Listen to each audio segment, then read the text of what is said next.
This OOPARTS episode focuses on the conspiracy of the Isis Temple in the Grand Canyon, which started with a republished article from the Phoenix Gazette dating April 5, 1909. I went on a journey across the United States to examine the facts of the article. I started with a visit to the Grand Canyon. Standing over the Grand Canyon is a magical feeling. It is no surprise that many looking out onto the pyramids would compare it to ancient Egypt. The citadels of the canyon look like wind-worn pyramids. In fact, many share the same names. My research started at my local public library with the Egyptians. I read the most peculiar thing in the Egyptian Book of the Dead. It said the ancient Egyptians used to say, "The world fears time, but time fears only the pyramids." Why would time fear the pyramids?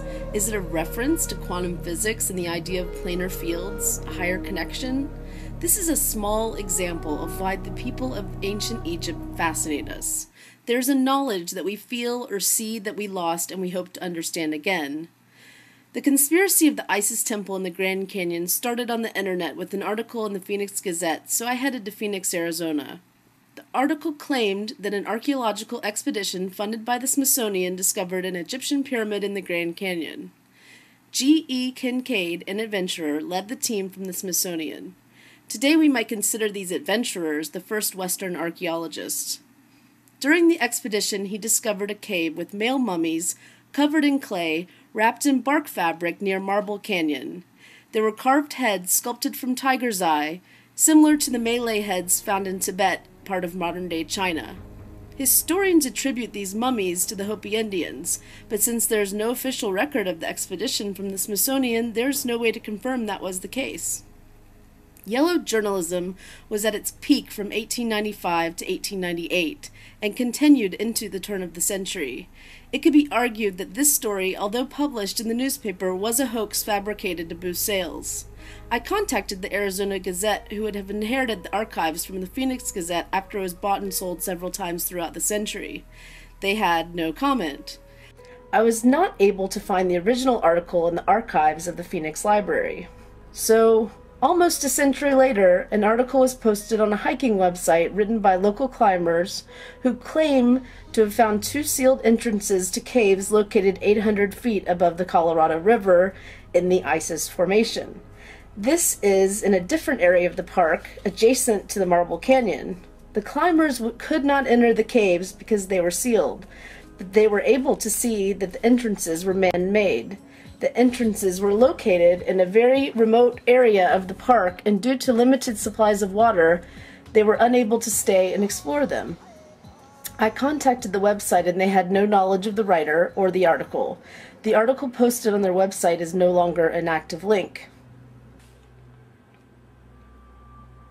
The idea of Egyptians in North America fascinated me, and I had to find out if it was a case of yellow journalism from the turn of the century, or could it be possible that a pyramid went undiscovered in the Grand Canyon for all these years? It's not a stretch looking out into the canyon that the formations do resemble pyramids. I wanted to find out what I could from the facts. The first article introduces G.E. Kincaid from Lewiston, Idaho.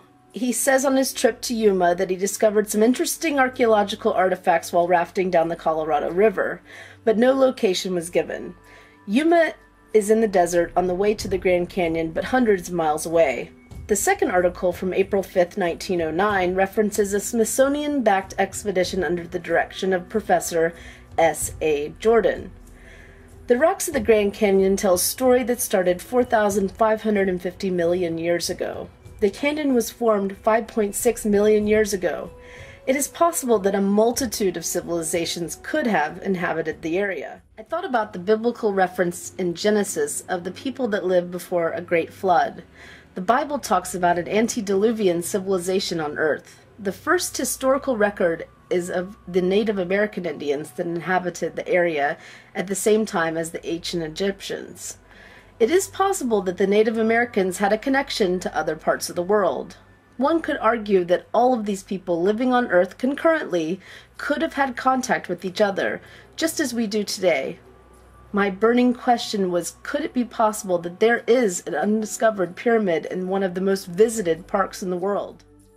I spoke to the Park Service, and the caves in the area of the Isis Formation have not been explored due to lack of resources. No archaeological excavations have been done in the history of the park's creation, according to the Grand Canyon Park staff. As an objective journalist, I had to admit it was fascinating that no one had explored the caves. In the article, it states that the area of the Isis Formation was close to the general public. The Park Service indicated it would be possible to get a hiking permit for that area. However, all caves in the park are off limits. They told me there was an incident of looting where a fire burned Hopi artifacts in the Marble Canyon cave, so they closed all the caves. The park requires 4 months prior reservation to book a backcountry hike, but walk-in permits are sometimes possible depending on the skill level of the hiker because of the challenge of the terrain. The permits issued do not overlap between hikers to give each person a true wilderness experience. The applicant must have substantial proven hiking experience. Hopi and Navajo artifacts have been discovered in the caves near Marble Canyon for the better part of a century. These artifacts were clearly attributed to those specific tribes of Native Americans. I wondered if those finds fueled the story of the Egyptian pyramid.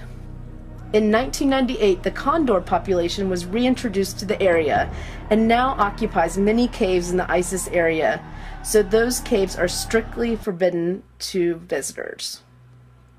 The Smithsonian states that they have no record of Kincaid or Jordan. The Smithsonian has searched its files, having no mention of a citadel in the Grand Canyon. Their official statement is that they have not found a race of Oriental origin possibly related to the Egyptians. Many have argued that because the Smithsonian promotes the theory of isolationism, that this is one of many archaeological cover-ups. The theory of isolationism states that most civilizations were isolated from each other and there has been little contact between them, especially those separated by water. The discovery of an Egyptian pyramid in the Grand Canyon would prove the theory of isolationism false and give evidence to support the theory of diffusionism. This theory states that throughout history there has been a widespread dispersion of culture and civilization via contact by ship and major trade routes. We know Native Americans built settlements in the caves in the canyons near the Grand Canyon. The Pueblo and the Hopi people considered the Grand Canyon a holy site and made pilgrimages to it. A Hopi legend suggests that ancestors lived in an underworld in the Grand Canyon until dissension arose between the good and the bad. Macheto, a Hopi god, counseled them to leave the underworld, then the people of the One Heart climbed out. The first European visitor on record was explorer Garcia López Cardenas, a reported member of Coronado's expedition to Mexico. The canyon remained largely unexplored by American settlers until just after the Civil War in 1869. It is unknown the origin of the names for many of the formations. Charles Dutton is credited with naming some of the formations. He felt that the formations were greater than any one man, so he used the names of gods and mythical figures. John Wesley Powell, another Civil War veteran with a thirst for adventure, is also accredited with some of the naming, but no names can be directly linked to him by historical record. There is not a direct link to any of the explorers to the Egyptian naming of Isis, Cheops, Osiris, and Ra, all located in proximity to each other adjacent to the Isis Formation. I decided to go back to the root of the mystery, the Egyptians. The Giza pyramids were constructed using geometry that we have only begun to understand. Many believe the Egyptians incorporated sacred geometry when constructing the site. Sacred geometry uses specific angles in relation to vortexes of energy. The angles are significant to the Earth, Sun, Moon, constellations. You could argue the universe plays a role in the geometry combined with the principles of quantum physics. All still a mystery as to how it works. Using the principles would allow for the harness of energy in ways that we don't fully understand today.